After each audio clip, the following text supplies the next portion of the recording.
This is potato starch, and this is potato starch after it's been dried. I'm gonna show you how to make it today, plus we're gonna use the leftovers for crispy potato pancakes. You guessed it, all you need to make potato starch is potatoes. The starches are already in here and I'm gonna show you how to get them out in a few simple steps. Let's go!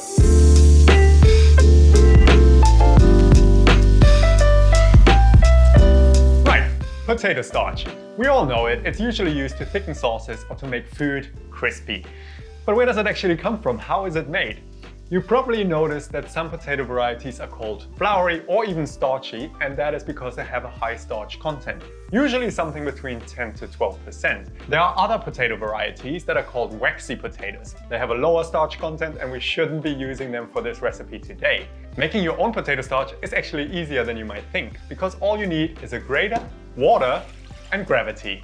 The starches will sink to the bottom of the bowl. We can collect them, dry them, and use them just like any other starch. So let's make our own potato starch. We'll start with 1 kilogram of, you guessed it, starchy potatoes. I'm using Maris Piper today. Make sure they are washed, then just use the fine side of a grater and grate all of the spuds.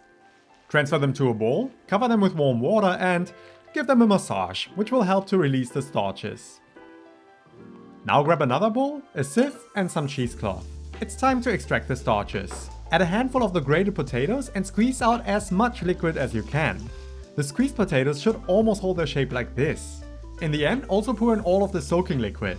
Then just wait for 15 minutes while the starches will naturally gather on the bottom of the bowl. At this point the water will be quite murky and so is the starch. So we're gonna tip out just the water, add some fresh water and give it a stir to wash the starches. Wait another 15 minutes and tip it out again. You can repeat this step until the water runs entirely clear for perfectly white potato starch, or just crack on after 2 washes. Once you tipped out the water, the starches will stick to the bottom, but they will easily loosen with a spoon. Pour them out onto a lined baking tray, then let them dry at room temperature for around 24 to 48 hours until they look and feel like this. Our potato starch is pretty much ready. We're just gonna grind it to have a fine powder, and then you can store it in a jar and keep just like any starch. There you go, we made our own potato starch. This potato starch is of course similar to other starches like corn flour or even tapioca starch. It's basically an extraction of the naturally available starches in those foods. And because we extracted the starches, we are left with these rather earthy looking potato balls over here. But honestly, it's the perfect excuse to make some epic potato fritters. Let's do it. This is easy. Just add the grated potatoes to a bowl, cut around 8 spring onions into chunks, and coarsely grate 1 onion. Then add both to the potatoes. Ironically, you would now use potato starch to hold the pancakes together, but we're gonna use 2 tablespoons of flour instead. I'm also adding 1 teaspoon of salt, which helps to draw out more moisture and binds the potatoes together.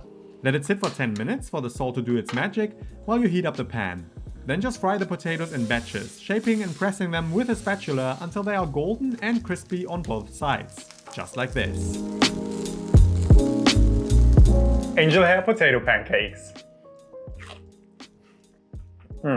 It's not hash browns, it's not Latke, it's not Reibekuchen, but it's pretty damn similar to all of those. And I'm German, so I could imagine some applesauce, some cooling applesauce to go really well with this one. Or of course some ketchup. So why did we go through all that effort to make potato starch from scratch? I can just go to the shop, buy a massive bag and have it whenever I need it. But what's important to keep in mind is starches are simple carbohydrates, and that means that nutritionally speaking, they don't have that much value for us. They don't keep us full for long. And what we've done today is a process of refinement.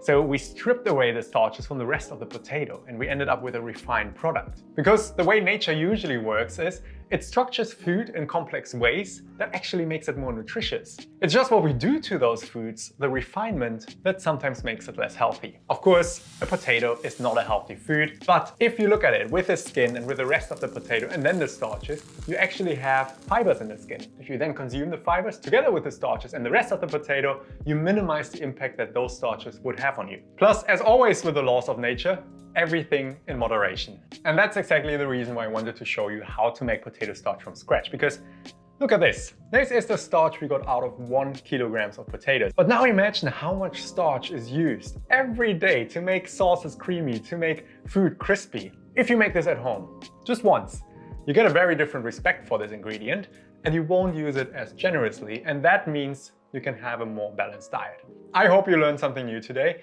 If you like this video, then please hit thumbs up and subscribe.